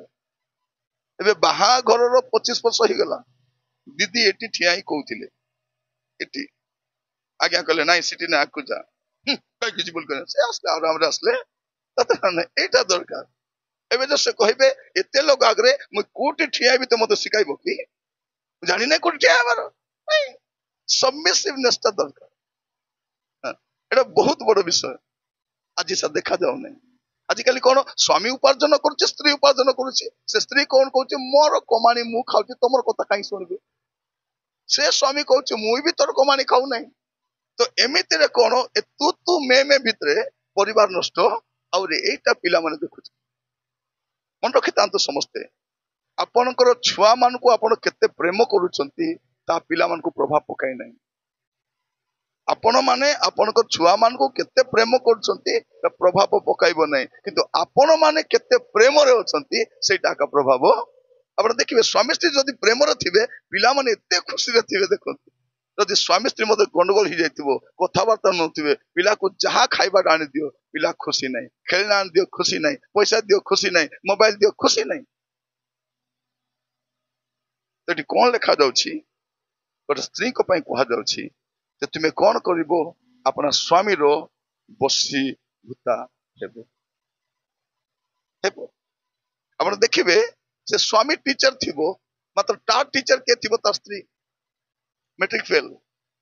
ସେ ମେଟ୍ରିକ ଫେଲ ହେଇଥିବ, ସ୍ୱାମୀ ବିଏ ବିଡି ହେଇଥିବ, ତାକୁ ଘରେ ଆସିଲେ ପାଠ କିଏ ପଢଉଥିବ? ଆପଣ ଦେଖିବେ ସେ ସ୍ୱାମୀ ବ୍ୟାଙ୍କ ମ୍ୟାନେଜର ଥିବ, କିନ୍ତୁ ଘରେ ମ୍ୟାନେଜର କିଏ ଥିବ? ସ୍ତ୍ରୀ। ଏ ସ୍ୱାମୀ ମାନେ ପୋଲିସରେ କାମ କରୁଥିବେ, କିନ୍ତୁ ତାଙ୍କର ଇନ୍ସପେକ୍ଟର କିଏ ଥିବ? ନାଇଁ ମୋର କହିବାଟା କଣ, ବେଳେ ବେଳେ ଭଉଣୀ ମାନେ କୁହନ୍ତି ଆଙ୍କୁ କିଛି ଜଣା ନାହିଁ, ଭକୁଆଟା ବେଶୀ ଭକୁଆ, ମତେ ବିବାହ ହେଲେ ଆକା ଚତୁର ହେଲେ ବୋଲିଲା ଭଳିଆ। ସେମିତି ନାହିଁ। ଆପଣ କଣ କରିବା ଅଛି? ସବମିସିଭ ହେଇକି ରହିବା। ଭଉଣୀ ମାନଙ୍କୁ କହିବା ପାଇଁ ଚାହେଁ, ଆଜି ଆମେ ଏମିତି ସମୟରେ ଅଛୁ, କୌଣସି ସମୟରେ କୌଣସି କଥାରେ ପରିବାର ଭାଙ୍ଗି ଯାଇପାରେ। ଅନେକ ପରିବାରକୁ ଆପଣ ଦେଖିବେ, ଶୁଣନ୍ତୁ ମୋ କଥା, ଅନେକ ପରିବାରକୁ ଦେଖିବେ ସ୍ୱାମୀ ସ୍ତ୍ରୀ ଏକାଠି ଅଛନ୍ତି କିନ୍ତୁ ଏକାଠି ନାହାନ୍ତି। ମନ ଏକାଠି ନାହିଁ। ଘରେ ଏକାଠି ଅଛନ୍ତି କିନ୍ତୁ ମନ ସେମାନଙ୍କର ଏକ ନାହିଁ, ଏକ ନାହିଁ। ବେଳେ ବେଳେ ସ୍ତ୍ରୀ ଯଦି ସ୍ୱାମୀକୁ ଡାକେ, ଏ ଶୁଣ, କହିଲ କିଛି, ସେ ଅନ୍ୟ ମନସ୍କ ଥାଉଛି। ସ୍ତ୍ରୀକୁ କହିଲେ ସେ ବି ତାର ମନ କୁଆଡେ ଥାଉଛି। ତ ପ୍ରଥମ ବିଷୟ ମନେ ରଖିବେ ସବମିସିଭନେସ୍ ଟା। ଭଉଣୀ ମାନେ ମୁଁ ଆପଣ ମାନଙ୍କୁ କହିବା ପାଇଁ ଚାହେଁ, ପ୍ରତ୍ୟେକକୁ କହିବା ପାଇଁ ଚାହେଁ, ଯଦି ଗୋଟେ ପରିବାରକୁ ରକ୍ଷା କରିବା ପାଇଁ ଚାହୁଁଛନ୍ତି, ପ୍ରଥମ ବିଷୟ କଣ କରିବା ଅଛି? ଆପଣ ସ୍ୱାମୀକୁ ପାଖରେ ସମର୍ପିତ ହେବା ଅଛି, ସବମିସିଭନେସ୍ ଟା। ଆଉ ଦ୍ୱିତୀୟ ବିଷୟ ଦେଖିବେ ସେଇ ଏଫେସୀୟ 5 ପର୍ବ 33 ପଦରେ, ଯାହା ହଉ ସେମାନେ ପ୍ରତ୍ୟେକ ଆପଣ ଆପଣା ସ୍ତ୍ରୀକୁ ଆତ୍ମତୁଲ୍ୟ ପ୍ରେମ କର, ଆଉ ସ୍ତ୍ରୀ ମଧ୍ୟ ଆପଣା ସ୍ୱାମୀ କି ଭକ୍ତି କରୁ। କଣ କରୁ? ଭକ୍ତି କରୁ। ଭକ୍ତି କରୁ ମାନେ କଣ? ଗୋଡ ଧୋଇ ପାଣି ପିଇବାଟା? ଆମର ଦେଶରେ ବିଚିତ୍ର ବିଚିତ୍ର ପାଠ ପୁଣି ସ୍ତ୍ରୀ ପୁଣି ସ୍ୱାମୀର ଗୋଡ ଧୋଇ ପିଇବ, କାହିଁକି ଦେବ? ସ୍ୱାମୀ ମିଶା ପିଉ। ଦେଖିବେ ନାଇଁ ସ୍ତ୍ରୀ ମାନଙ୍କର ଗୋଡ ସଫା ଥିବ, ସ୍ୱାମୀ ମାନଙ୍କର ଗୋଡ କେମିତି ଥିବ ଦେଖିଛ? ଲେଡି ଫାଟି ଥିବ, ଧୁର୍ଲି ଭର୍ତ୍ତି ଥିବ, ସେଟା ପୁଣି ଧୋଇ ପୁଣି କିଏ ପିଇବାର ଅଛି? କାହିଁକି ପିଇବାର ଅଛି? ମାନେ ଆମର ଦେଶର ମାନସିକତା କଣ ଯେ ସ୍ତ୍ରୀ ମାନେ ସବୁଠାରୁ ନ୍ୟୁନ ଅଟନ୍ତି? ସେଇଟା ନାହିଁ। ଆମର ଦେଶର ସଂସ୍କୃତି କେମିତି ଥିଲା ଜାଣିଛନ୍ତି? ଅତୀତର କଥା ଗୁଡା ଚିନ୍ତା କର। ମାନେ ସ୍ୱାମୀ ଚାଲିଗଲେ ସ୍ତ୍ରୀକୁ ନେଇ ପୋଡାଉଥିଲେ, ସତୀଦାହ ପ୍ରଥା ବୋଲି କହୁଥିଲେ। ଭାବି ଦେଖନ୍ତୁ, ହେଲେ ସ୍ତ୍ରୀ ମରିଲେ ସ୍ୱାମୀକୁ ନେଇ କାହିଁକି ପୋଡେଇବ ନା? ନାଇଁ। ଏବେ ଆମ ଦେଶରେ ଝିଅ ମାନଙ୍କ ପ୍ରତି ଅଧିକ ନିର୍ଯାତନା, ସେ କୌଣସି ସମ୍ପ୍ରଦାୟ ହଉନା କାହିଁକି, ଅସୁବିଧା। କହିବା କଥା ନାହିଁ, ତଥାପି ମୁଁ କହିବା ପାଇଁ ଚାହେଁ, ଏଡେ ବଡ ରାମ ମନ୍ଦିର ବନେଇଲ, ସୀତାଙ୍କୁ ନେଇ ବସାଇଥାନ୍ତ ସେଠି। ରାମ ରାଜ୍ୟ ଆଣିବ ଯେ ବିନା ସୀତାରେ ଆଣିବ, ତା ମାନେ କଣ? ରାମ ରାଜ୍ୟରେ ସୀତା ପାଇଁ ଜାଗା ନାହିଁ। ଏଟା ମହିଳା ମାନେ ବୁଝୁନାହାନ୍ତି। ଦୁଃଖ ଲାଗେ, ଭାରତୀୟ ଭାବରେ ଦୁଃଖ ଲାଗେ। ମୁଁ କୋଉ ଧର୍ମ ବିରୁଦ୍ଧରେ କହୁନାହିଁ, କିନ୍ତୁ ରାମ ରାଜ୍ୟ ଆଣିବ ଯେ ସେ ରାମ ରାଜ୍ୟରେ ସୀତା କାହାନ୍ତି? ଏଡେ ବଡ ମନ୍ଦିର ବନାଇଲ, ସାଇଡରେ ଟିକେ ସୀତାକୁ ଜାଗା ଦେଇଥାନ୍ତ ନାହିଁ। କାରଣ ଯୋଉ ଲୋକ ରାମକୁ ନେଇ ମନ୍ଦିରରେ ବସାଇଲା, ସେ ତା ସ୍ତ୍ରୀକୁ ଛାଡି ଦେଇଛି। ଦୁଃଖ ଲାଗେ ଭାଇ ଭଉଣୀ ମାନେ, ଦୁଃଖ ଲାଗେ। ମହିଳା ମାନେ ଅତି ମାତ୍ରାରେ ଦେଖନ୍ତୁ, ଭଉଣୀ ମାନେ ଏତେ ପରିଶ୍ରମ କରୁଛନ୍ତି, ହେଲେ ମଧ୍ୟ ତାଙ୍କୁ ରେସ୍ପେକ୍ଟ ନାହିଁ। ଦେଖ, ଭଉଣୀ ମାନେ ସକାଳୁ ଉଠିବେ, ଘର କାମ କରିବେ, ବାସନ ମାଜିବେ, ପିଲାର ଯତ୍ନ ନେବେ, ଶାଶୁ ଶ୍ୱଶୁର ଯତ୍ନ ନେବେ, ପୁଣି ଚାକିରିକୁ ଯିବେ, ପୁଣି ଆସିବେ, ମରି ମରି କାମ କରୁଥିବେ, ହେଲେ ବି କଣ କରୁଥିବେ? ମୋ ସ୍ତ୍ରୀ କିଛି କାମ କରୁନାହିଁ, ମତେ ଏ ଏକା କରୁଛି। କହିବା ପାଇଁ ଚାହେଁ, ଭକ୍ତି କରୁ। ଭକ୍ତି କରୁ ମାନେ କଣ? ତାଙ୍କୁ ରେସ୍ପେକ୍ଟ ଦଉ। ଭକ୍ତି କରୁ ମାନେ ଗୋଡ ଧୋଇ ପାଣି ପିଇବାଟା ନାହିଁ। ଏ ଗୋଡ ଧୋଇ ପାଣି ପିଇବାଟା କଣ ନା? ଯେ ତାକୁ ନିଚା ଦେଖାଇବା ପାଇଁ, ଯେ ତୁ ମୋ ଠାରୁ ନିଚ। ଗୋଟେ ପୁରୁଷ ପ୍ରଧାନ ସମାଜରେ ଆମେ ବାସ କରୁ। ମାନେ ଭାବି ଦେଖ, ଜଣେ ଲୋକର 5ଟା ସ୍ୱାମୀ ଅଛି, ତାକୁ ବସ୍ତ୍ର ହରଣ କରାଯାଉଛି, ସେ ସ୍ୱାମୀ ମାନେ କଣ ପାଇଁ ଥିବାର? ସ୍ୱାମୀ କଣ କରିବା ପାଇଁ? ରକ୍ଷା କରିବା ପାଇଁ ନା। ଏଇଟା ଆମର ଦେଶର ଲୋକମାନଙ୍କ ରକ୍ତରେ ଥିବାଟା। ଏବେ ବି ମୁଁ ଦେଖୁଥିଲି, ମଝିରେ ଗୋଟେ ଭିଡିଓ ଦେଖୁଥିଲି, ଜଣେ ଲୋକ ଗୋଟେ ସ୍ତ୍ରୀ ଲୋକକୁ ରାସ୍ତାରେ ପିଟୁଛି। ସେଇ ରାସ୍ତାରେ ପୁରୁଷ ମାନେ ଯାଉଛନ୍ତି, କିଏ କାରରେ ଯାଉଛି, କିଏ ବାଇକରେ ଯାଉଛି, କାହିଁକି ବୋଲି କହିବା ପାଇଁ ମଧ୍ୟ ନାହିଁ। ଏଇ ଦିନ ମାନଙ୍କରେ ଆପଣ ଦେଖିବେ ଅନେକ ଅଧିକ ମାତ୍ରା ମହିଳା ମାନେ ନିର୍ଯାତିତ ହଉଛି। ଖାଲି କହିବା ପାଇଁ ଚାହେଁ, ଗୋଟେ ସୁସ୍ଥ ପରିବାର ଗଠନ କରିବା ପାଇଁ ସବମିସିଭ ହେବା ଦରକାର। ଆଉ ଦ୍ୱିତୀୟ ବିଷୟ, ଭକ୍ତି ମାନେ ରେସ୍ପେକ୍ଟ କରିବା ଦରକାର। ମନେ ରଖିଥାନ୍ତୁ, ଗୋଟେ ସ୍ୱାମୀ ଯଦି ନିଜ ସ୍ତ୍ରୀକୁ ରେସ୍ପେକ୍ଟ ଦେବେ ନାହିଁ, ସେ ସ୍ତ୍ରୀକୁ କେହି ରେସ୍ପେକ୍ଟ ଦେବେ ନାହିଁ। ଦେବେ କି? ଯଦି ଗୋଟେ ଘରେ ସେ ସ୍ୱାମୀ ଯଦି ନିଜ ସ୍ତ୍ରୀକୁ ସମ୍ମାନ ଦଉନଥିବେ, ସେ ସ୍ତ୍ରୀକୁ କିଏ ସମ୍ମାନ ଦେବେ ନାହିଁ? ନା ପିଲାମାନେ ବି ସମ୍ମାନ ଦେବେ ନାହିଁ, ଶାଶୁ ଶ୍ୱଶୁର ସମ୍ମାନ ଦେବେ ନାହିଁ, ଏପରିକି ସେ ଘର କାମବାଲି ମଧ୍ୟ ଆସିଲେ ସମ୍ମାନ ଦବ, କାରଣ ସେ ଘରର ମାଲିକ ସମ୍ମାନ ଦଉନାହାନ୍ତି। ଭଉଣୀ ମାନେ ମଧ୍ୟ ସେଇଆ, ଆପଣ ସ୍ୱାମୀକୁ ରେସ୍ପେକ୍ଟ ଦେବା ଅଛି। ତୋର ଭାଇନା ଭଲ ନାହିଁ ଲ, କିଛି ଭଲ ନାହିଁ ତାଙ୍କର, ମତେ ତ କିଛି ଭଲ ନାହିଁ ବୋଲେ ସେ କିଏ ବି ତାକୁ ରେସ୍ପେକ୍ଟ ଦଉନାହାନ୍ତି, ହୀନସ୍ତା କହୁଛି। ତ ଏଇଟା ମନେ ରଖିବା ଦରକାର। ଆମେ ପ୍ରଭୁ ଆମମାନଙ୍କୁ ଅନୁଗ୍ରହ କରନ୍ତୁ। ଆଉ ବିଶେଷ କରି ମୁଁ କହିବା ପାଇଁ ଚାହେଁ, ସମୟର ସ୍ୱଳ୍ପତା ଦୃଷ୍ଟିରୁ, ଯେ ଘରର ଯେ ମା, ଯେ ମହିଳା, ସେ କିଏ ଅଟନ୍ତି? ଆପଣ ଦେଖିବେ ହିତୋପଦେଶ 12 ପର୍ବ, ହିତୋପଦେଶ 12 ଅଧ୍ୟାୟରେ ସୁନ୍ଦର କଥା ଲେଖାଯାଉଛି। 12 ପର୍ବ 4 ପଦରେ ଲେଖାଯାଏ, ଗୁଣବତୀ ସ୍ତ୍ରୀ ଆପଣା ସ୍ୱାମୀର ମୁକୁଟ ସ୍ୱରୂପ। ମାନେ ସ୍ତ୍ରୀ ହେଉଛନ୍ତି କିଏ?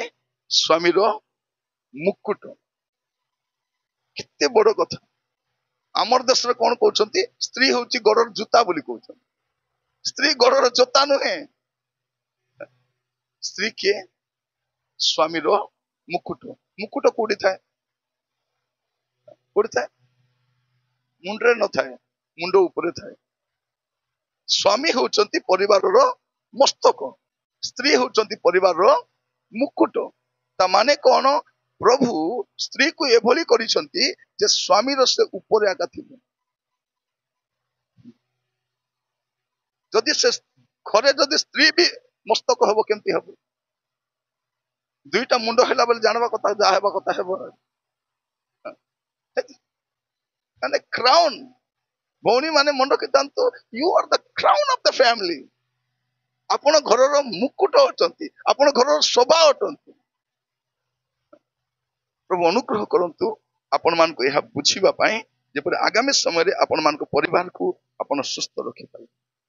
तो आज ए स्वामी स्त्री को मु पदे आउ कहि कि समाप्त करबा पई चाहे जे आगामी समय ए आगामी 25 वर्षर आगामी समयटा को ए माने केमिति आहुरे सुंदर भाबरे स्वामी स्त्री भाबरे आगो को बढ़ी पारिबे मु केतटी कथा कहबा पई चाहे। प्रथम विषय आज पुणी आपण प्रार्थना सहित निष्पत्ति नियंतु जे परस्पर को आउरी प्रेम करबा। ए 25 वर्षर जतकी प्रेम करिसंती ता ठारू आउरी अधिक प्रेम करबा परस्पर को। आ मन रखि तांतु आपणकर प्रेम मझिरे का को आइबा को देबे ना नाती ना पिला ना आउरी की आउरी की केवल से प्रेमटा बंटा जाई पारबो नै। उभय को प्रेम करबा पई आज गोटे निष्पत्ति नियंतु। प्रभु हमको साहाय्य करने सुस्थ सबल रखिछन। कहूतिली प्रेम पई बयस नै जीवन सारा परस्पर को प्रेम करबा। प्रभु अनुग्रह करंतु आज गोटे निष्पत्ति नियंतु परस्पर को प्रेम करबा पई प्रेम को प्रकाश करबा पई। आ प्रेम प्रकाश करा जाए हमर ओडिया मंटी नाइ सेटा मने मना को भल पाउथे मोर स्वामी नै कि मो पई देवता समान। देवता नै से तो स्वामी देवता नै। देवता बोले कौन करबा अछि कोने बसाई के घंटी बजा अछि नै सांगरे बसवा अछि बाइक रे बुलवा अछि हस गप करबा अछि नै। लो मो स्वामी को बेसी डरो से कोन थाना बाबू नै दुई जन सांग एटा कोन अटे गोटे फ्रेंडशिप अटे। स्वामी स्त्री कोन अटंती they are friend friend forever सब दिन पे सांग।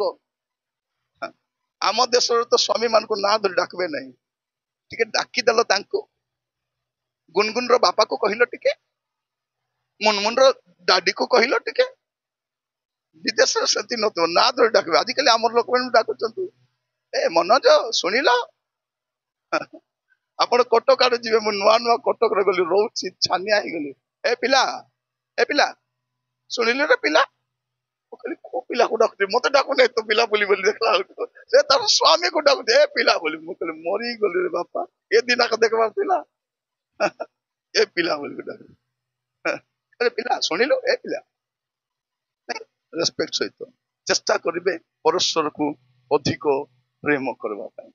प्रेम केबे सरे नै प्रेम सरे नै आ प्रेम मृत्यु ठारू मध्य बलवान अटे। सही प्रेम रे परस्पर को प्रेम करबा पई आज प्रार्थना करंतु। आ द्वितीय विषय ए दिन मान आपण देखिबे परिवार गुडा को दुर्बल हवा पछरे मूल कारण कोन जे परस्पर को समान एप्रिशिएट करि पारु ना। परस्पर हमें कोन करछु परस्पर खुण को खोजुछु खुण नै गुण को देखंतु। हां गुण को देखंतु। स्वामी माने कार घर चा पी पळे आस्तबे कि नै तांको हातर चा माने कहि पारिबिने एते सुंदर चा बनांती तांको हातर चिकन तरकारी बाबा बाबा कि स्वाद आउ तांको हातर रोटी बाबा बाबा बासंती तू केमती बनाउछलो तांकर रोटी ना। से तार रोटी को प्रशंसा करछि कि से स्त्री को प्रशंसा करछि जणा पड़ुना नहीं। द्वितीय विषय में कहिबा पई चाहे एप्रिशिएट करंतु। एबे दीदी रेडी हेबे कार पई स्वामी पई से स्वामी देखी देखी भी चुप थितु भल दुसुचो कि भल देखा जाऊ नहीं ततना नहीं कोई बार अछि ना नहीं देखे भौणी माने नुआ नुआ मैरिज हेबे किछ वर्ष पूरा स्वामी आइला बेल को रेडी देथिबे। स्वामी काम रो आसंदी बोले कुंडा कुंडी ही पूरा रेडी टिप टाप हेकरी सेंट मारी बोलथिबे ए स्वामी एसी ओनाय बने चाडी बना पानी आन कि चान देबी तरकारी रांदे पूरा कि चान देबी कह से कहबो किस्टा मैं काम बाली ना बाई ना किस्टा जणा पड़े सेइत नै भौणी मान कोन करबे सकाल रो संध्या जाय नाइटी पिंदिया कतिबे कहीं के स्वामी जदे एप्रिशिएट करबो नै ये कोन करबो सकाल भौणी मान को देखबे नाइटी तो बढ़िया ड्रेस अनेक घर को जीवे से भौणी मान को नाइटी राका देखबे तो सकाले नाइटी दिन बेले नाइटी ऊपर बेले नाइटी संध्या रे नाइटी मन रखि तांतु मोर भौणी मान मु कहिबा पई चाहे तार ना होची नाइटी नाइटी बोले किस्ता तार ना डेटी नहीं डेटी की दिन बेले बिदी केतन से नाइटी बिदी दुकान को पळैथिबे लोक आसले कथा जे कोन है कोन की अवस्था सत ना और प्रिय मान मु कहिबा पई चाहे कौन करवा अछि एप्रिशिएट करवा अछि देखंतु बेले बेले तरकारी रांधिबे एप्रिशिएट आज तरकारी भल लागुची चाहाटा बढ़िया लागुची ए बिस्कुट को आनलो बढ़िया लागुची आज तुमे बढ़िया देखा जाउछो एटा स्वामी स्त्री बेले बेले देखिबे स्वामी माने अनुभूति मु कहूची ड्रेस कोड पिंदी दिथिबे कि नाही से स्त्री नथिबे किचन रे थिबे स्वामी पिंदी दिथिबे आसी काढो एटा काढो एटा मानु नाही ए शर्ट सत पेंट मिचौची के काढो से पिंदला पेंट शर्ट को काढाई दिबे से काहे के से चाहूचंती मो स्वामी बाहर गले समस्त सामना ठियाले भिन्न देखा जाऊ बारंबार दूर भी अनौथिबे सन काहे कि एटा होची एप्रिशिएशन आज भलो देखा जाउछो ए ड्रेस तुमको मानु थिला काहे कि संपर्कटा मजबूत हुए कोन एप्रिशिएशन चेष्टा करो से पुणी थे आरंभ करबा पई एप्रिशिएट करबा पई परस्पर को एटा सबटु बड़ विषय आउ किछि दरकार नाही खाली खूण बाचुथिबे ए भौणी माने पाट साड़ी किनी आनी पिंदिथिबे 2,500 टकर स्वामी कहबो बोल दुसुची कि कोन किछि नाही बाकी लोक कहउथिबे बढ़िया देखा जाउछिलो भलो देखा जाउछ भौणी आउ जा बढ़िया जे एप्रिशिएट करबा त से करूने तमे कले कोन हेबो हे जो लोक सेटा मूल कथा परस्पर को एप्रिशिएट करबा अछि एबे बेले बेले स्वामी मन को देखिबो भलो कर रांधी देबे थाली तली खाई देबे थिला नथिला सब खाई करी बेसी खाई दिली पर लागुची ठीक पते कहले हबो ना नाही भलो रांधी तिले बोली करी हेउ नाही सेटा रुटी टिके पड़ी जाइतिले बोले केंती करलुटा रुटी पड़ी गला गाली करबा को जानि छथि एप्रिशिएट करबा को तो परिवार केंती स्ट्रेंथन हेई परबो केंती मजबूत हेई परबो तो समस्त को कहिबा पई चाहे एमान को बसाई आपण मान को कहूची हला से पई ए बडे बेसी देखुची बडे कम देखुची समस्त कहिबा पई चेष्टा करबा हमें पुनी थरे हमर परिवार को आउरी टिके सुस्त करबा पई मोर यूट्यूब रे ଗୋଟେ मेसेज थिबो सुनी परिबे सुस्त परिवार पई टॉनिक दया कर सुनंतु परिवार केमती सुस्त रही पारिबो स्वामी स्त्री संपर्क कहिछि मु जति कि माने थिटिकली जो संवाद सुनिबे से संवाद रे अधिकांश विषय आपण सुनी परिबे साइकोलॉजिकल अप्रोच थिबो तो आपण सुनिबा दरकार एप्रिशिएट करिवे आ तृतीय कथा कहिबा पई चाहे ए माने 25 वर्ष आज सेलिब्रेट कर जन सत कथा जदि मन रे किछि भी तिक्तता थिबो क्षमा दिबो चेष्टा करू क्षमा करबा पे बेले बेले कोन करबो आमे क्षमा देई हेबो नै सांगरे रही हेबो थरे मोर जने भौणी मते कहउतिला बाबू मोर सासु नै कि म बाहाई आसबा दिन जंती व्यवहार करथिले बापा मई भूली पारबी नै केबे बुढ़ी ही गलानी ता सासु भी मरी गलानी हेलेम से भूली पारु नै तार दुईटा छुआ को मैरिज कलानी हेले भी ता सासु कहलाडा तो केमती रही पारबे बेले बेले स्वामी स्त्री झगड़ा होतिबे केतेले झगड़ा हेबे राति 12टा अधे बेले आरंभ करबे सब सोइला परे एमान को गणगोल केते आरंभ हो राति 12टा परे से दिन कहिथिलो मने अछि ना नै कहिलो केबे कहिली मो से दिन करेंट जाइतिला घड़घड़ी होतिला वर्षा टिके टिके पडुतिला कि नै तो दिन मने नै तारीख मने नै खाली घटना का मने अछि तो एमिति रे केमती परिवार तो आपण मान को समस्त कहिबा पई चाहे भौणी माने घरे जिबे आपण स्वामी को सॉरी बोली कहि देबे से भी सॉरी कहबो सॉरी माने सॉरी गला सॉरी को ओडिया रे कोन बोली कहबो सॉरी माने सॉरी गला काम खत्म से सॉरी आका कहि पारुनो असुविधा सेट रहिछि मु सब बेले कुहे गोटे सुस्थ परिवार पई 12टा शब्द यथेष्ट 12 वर्ड्स 12टा शब्द को जदि आपण एक्सरसाइज रे आनबे आपण को परिवार शांति रे रहि पारबे प्रथम विषय होची आई एम सॉरी तीनटा आई एम सॉरी माने स्वामी भी भूल करि पारंती स्त्री भी भूल करि पारंती आई एम सॉरी बोले सॉरी गला आ पुनी तीनटा वर्ड होची प्लीज फॉरगिव मी कोन प्लीज फॉरगिव मी दया करी क्षमा करो स्वामी माने क्षमा मागी पार स्त्री क्षमा मागो नहीं स्वामी भी भूल करि पारिबे स्त्री भी भूल करि पारिबे कोन करबा अछि आई एम सॉरी तापर तृतीयटा होछि आई एम रॉन्ग आमे सबले राइट ही पारबा नै आई एम रॉन्ग मु चेष्टा कली महिला नै से जागा केनली भूली गला से आनबार नथिला आई एम रॉन्ग सॉरी गला कथा आ सबटु मैजिक वर्ड होछि आई लव यू विवाह पूर्वरु केते थर आई लव यू कहितिबे जणा नै विवाह परे गोटर कहले कि जणा हत ना नै ଚେଷ୍ଟା କରିବା ଅଛି କଣ ଆଗକୁ ମଧ୍ୟ ସେ ଶବ୍ଦଟାକୁ ନାଇଁ କି ଆଇ ଲଭ୍ ୟୁ ଜାମ ଲାଜ କଥାଟା ମୁଁ କହିବାର ନାହିଁ ବୋଲ ଥରେ ଗୋଟେ ଜାଗାରେ ମୁଁ ଯାଇଥିଲି ଏମିତି ସେମିନାର ନେବା ପାଇଁ ଖାଲି କହିଲି ସ୍ୱାମୀ ସ୍ତ୍ରୀ ମାନଙ୍କୁ ଟିକେ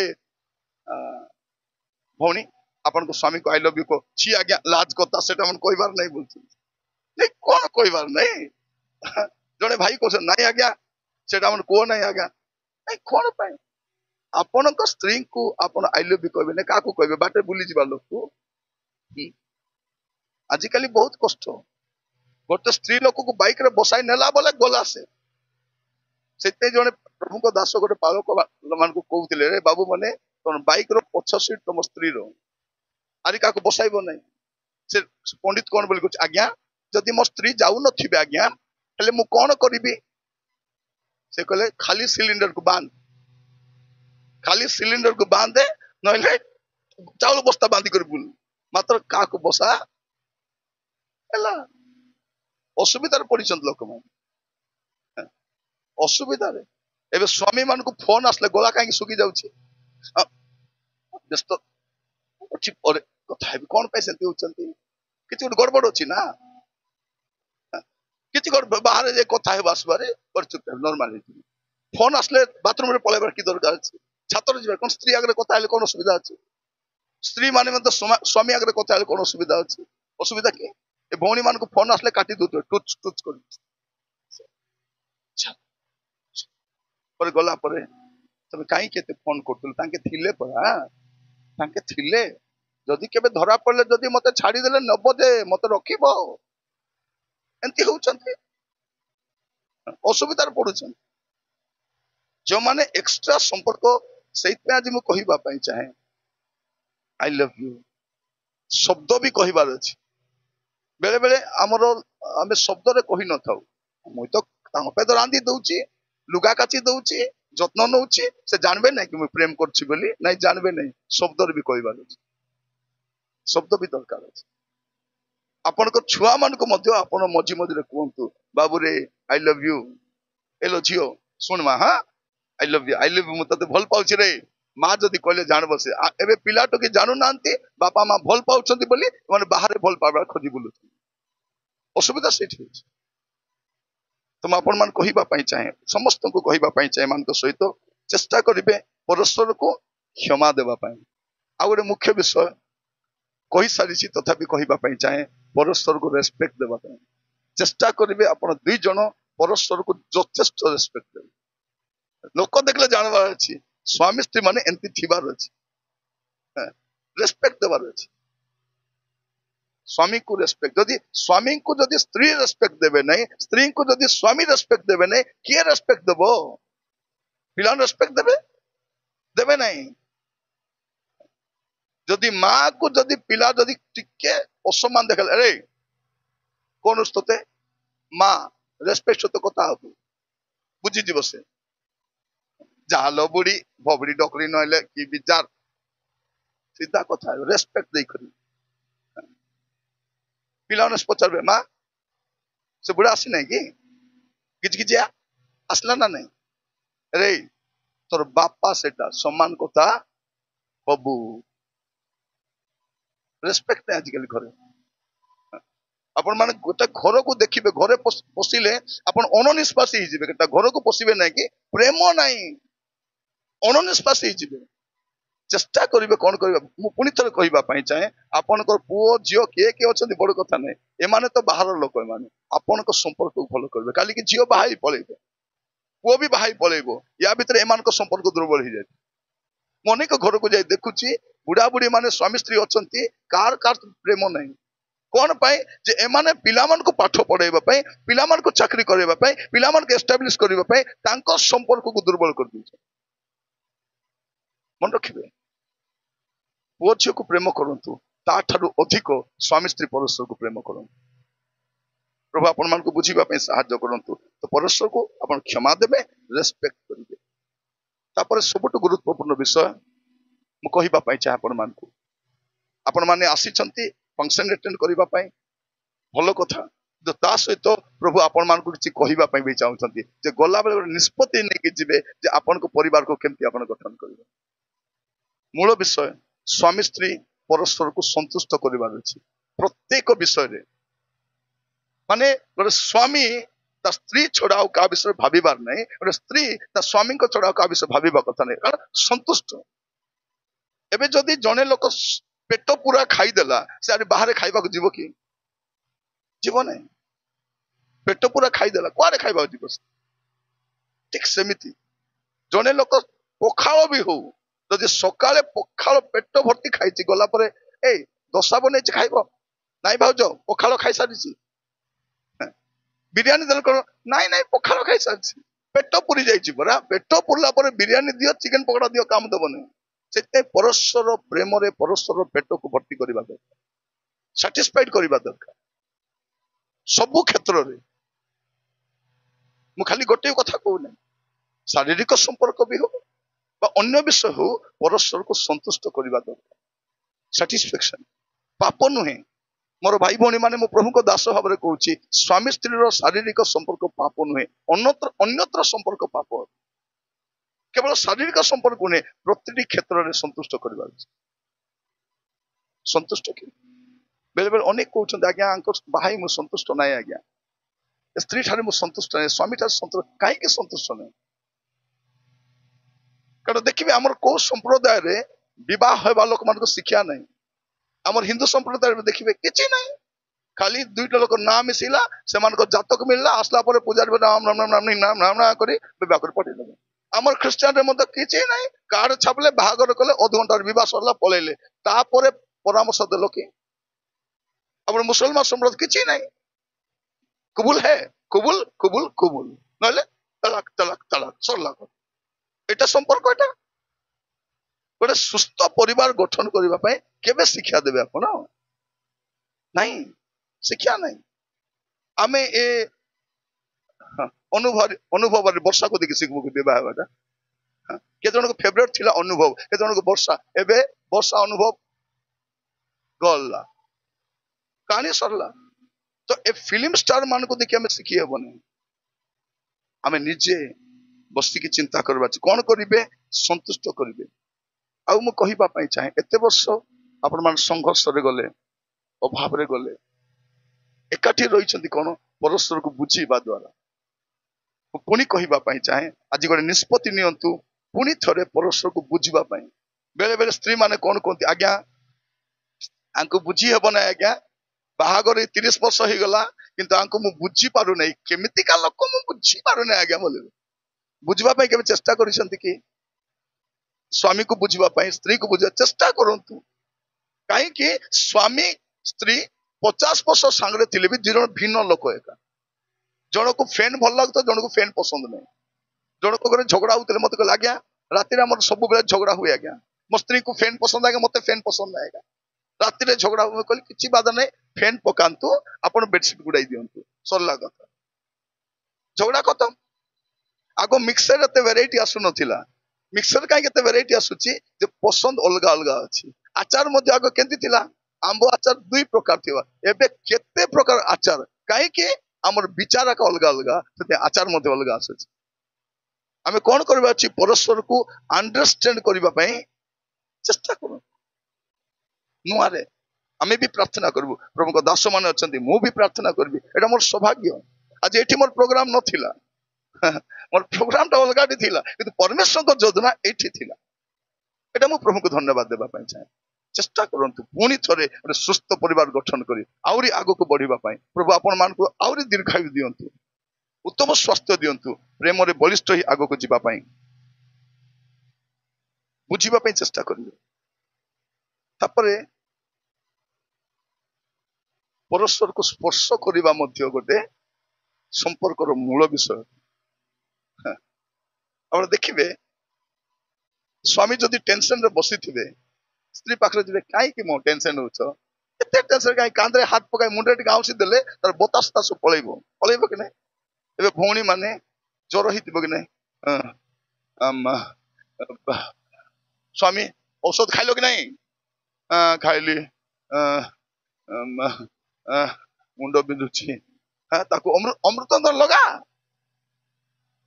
ତାର ମୁଣ୍ଡ ବଥା କମୁ ନଥିବ। ସ୍ୱାମୀ ଯଦି ପାଖରେ ଟିକେ ଯାଇକରି, କଣ ହେଲା ଲୋ, ମୁଣ୍ଡ ପିନ୍ଧୁଛି ର ଟିକେ ଏତିକି କରିଦେଲେ ତାର ବୋତା କମିଯିବ, ଉଠି କରି ରନ୍ଧା ବଢା ଲାଗିଦେଇଥିବ ସେ। କାହିଁକି ଏ ସ୍ପର୍ଶର ସେ ମ୍ୟାଜିକ ଟା ଅଛି। ରାସ୍ତାରେ ଚାଲିଲା ବେଳକୁ ଯଦି ସ୍ୱାମୀ ସ୍ତ୍ରୀ ହାତ ଧରି ଚାଲିଦେବେ, ସ୍ତ୍ରୀ ଭାବ ଯେ ପୃଥିବୀର ସବୁଠାରୁ ବଳିଷ୍ଠ ଲୋକ, ସେ ଖେଣଗା ହେଲେ ହେଇଥାଉ, କିନ୍ତୁ କଣ ଭାବ ସେ, ସ୍ୱାମୀ ମୋର ହାତ ଧରିକରି ଯାଉଛନ୍ତି। କହିବା ପାଇଁ ଚାହେଁ ସ୍ପର୍ଶ ଗୋଟେ ମ୍ୟାଜିକ ଅଟେ। ପ୍ରଭୁ ଅନୁଗ୍ରହ କରନ୍ତୁ। ଆଉ ମୁଁ ଜାଣି ନାହିଁ ଯେ ଅତୀତର ଦିନ ଗୁଡାକ ଆପଣ କେତେ କଥାବାର୍ତ୍ତା ହେଇଛନ୍ତି। ଚେଷ୍ଟା କରିବେ ଅଧିକ ସମୟ କଥାବାର୍ତ୍ତା, ଯେତେବେଳେ ସ୍ୱାମୀ ସ୍ତ୍ରୀ ସାଙ୍ଗରେ ଅଛନ୍ତି ମୋବାଇଲ ୟୁଜ କରନ୍ତୁ ନାହିଁ, ମୋବାଇଲ ଅନ୍ୟ ସମୟରେ ବ୍ୟବହାର କରନ୍ତୁ, କଥାବାର୍ତ୍ତା ହୁଅନ୍ତୁ, ଗପସପ କରନ୍ତୁ। ହୁଏତ ଘରେ କଥା ହେଇପାରିବେ ନାହିଁ, ବାଇକ ଧରିକି, ଏବେ ତ କାର ହେଇଗଲା କେତେ ବଢିଆ କି ନାହିଁ, ରଜା ରାଣୀ ପରେ ବାହାରିବେ, ପକୁଡିକି ଜିଲାପି କିଣିବେ, ଟିକେ ଦୂରକୁ ଯିବେ, ଆରାମରେ ଗପସପ କରିବେ, ଖାଇବେ, ପାଳିବେ ଶାନ୍ତି। କାରଣ ଘରେ ସମସ୍ତେ ଥିବେ, ବେଶୀ କଥାବାର୍ତ୍ତା ବି ହେଇହବନି। ଆମଠି ହେଲେ କଣ, ଦେଖ ତ ଏଠି ବୁଢା ବୁଢୀ ବେଲେ ବସିକରି ମୁଁ ଯୋଡା ଯୋଡି କଥାବାର୍ତ୍ତା ହଉଛନ୍ତି, ଲାଜ ବି ଲାଗୁନାହିଁ ଏମାନଙ୍କୁ। ଦେଖି ଆମର ବୁଢା ବୁଢୀ କେମିତି, ଆଗର ବୁଢା ବୁଢୀ ମାନେ ବିଚିତ୍ର ବୁଢା ବୁଢୀ ମାନେ ସ୍ୱାମୀ ସ୍ତ୍ରୀ ସାଙ୍ଗରେ ବସିଲେ ମଧ୍ୟ ଲାଜ ସରମ ନାହିଁ, ବସିଛନ୍ତି, ପିଲାମାନେ ବଡ ବଡ ହେଲେଣି, କଣ କେ ଜାଣେ ନାଇଁ। ଦରକାର, ସେଇଟା ଦରକାର ଅଛି, ଚେଷ୍ଟା କରିବେ। ପ୍ରଭୁ ଆମକୁ ଅନୁଗ୍ରହ କରନ୍ତୁ କଥାବାର୍ତ୍ତା ହେବା ପାଇଁ। ଆଉ ସବୁଠୁ ବଡ ବିଷୟ, ପରସ୍ପରକୁ ସାହାଯ୍ୟ କରିବାର ଅଛି। ପରସ୍ପରକୁ ସାହାଯ୍ୟ, ମୁଁ ଦୁଇଟା ପଦ କଥା କହି ସାରିବା ପାଇଁ ଚାହେଁ। ପରସ୍ପରକୁ ସାହାଯ୍ୟ କରିବା ପାଇଁ ବେଳେ ବେଳେ ଦେଖିବେ ଭଉଣୀ ମାନେ ଲୁଗା କାଚିବେ ସେମାନେ, ପାଣି ଛଡାଇବେ ସେମାନେ, ଶୁକାଇବେ ସେମାନେ, ଶୁକ୍ଲାଟା କାଢି ଆଣିବେ ସେ କିଏ, ସେ ସ୍ତ୍ରୀ ଆକା କାଢି ଆଣିବେ। ଆରେ ଖଟରେ ଗଦା କରିଥିବେ କି ନାହିଁ, 3 ଦିନ ଯାଏ ସେମିତି ଥିବ, ସ୍ୱାମୀ ହୋଲ୍ଡିଂ କରିବେ, ପେଲେଇ ପେଲେଇ ବସିଥିବେ। ଆଉ ତାଙ୍କୁ ଅଳସୁଆ କରବା ଲୋକ ସ୍ତ୍ରୀ ମାନେ ଆକା। ନୂଆ ନୂଆ ବାହା ହେଲେ ଟିକେ ବେଶୀ ପ୍ରେମ ଦେଖାଇବେ ବୋଲି ଚା ଗ୍ଲାସ ନେଲେ, ନାଇଁ ନାଇଁ ନାଇଁ ନାଇଁ ସେଇଠି ରଖିଦିଅ, ସେଇଠି ଥାଉ, ମୁଁ ନେବି। ଖାଇବା ଥାଳି ନେଲେ ନେ, ସେଇଠି ଥାଉ। ଏବେ ସ୍ୱାମୀ ଛାଡି ଦଉଛି, କପ୍ ବି ଛାଡି ଦଉଛି, ଉଠାଇ ଆଣିବାଟା ନାଇଁ। ସତ ଏଟା ପ୍ରେମ। ତାର ବାନେନ ବି ସଫା କରିବ ନାଇଁ, ସେ ସେଠି ଥିବ। ଏ ଲୋକ କଣ କହିବେ, ମ ଲୋକ କଣ କହିବେ, ଏବେ କହୁଛନ୍ତି ଭଲ କରି, ନିଜେ କାମ କରୁଛି। ନାଇଁ, ସାହାଯ୍ୟ କରିବାଟା ମନ୍ଦ ନୁହେଁ। ପୁରୁଣା ଲୋକର ଅଭ୍ୟାସ ଅଲଗାଟା। ଥରେ କଣ ହେଲା, ମୋ ସ୍ତ୍ରୀଙ୍କ ଦେହ ଭଲ ନଥିଲା, ପୁରା ତାଙ୍କୁ ଦେହ ଖରାପ, କେମିତି କେମିତି ରାନ୍ଧି ଦେଲେ।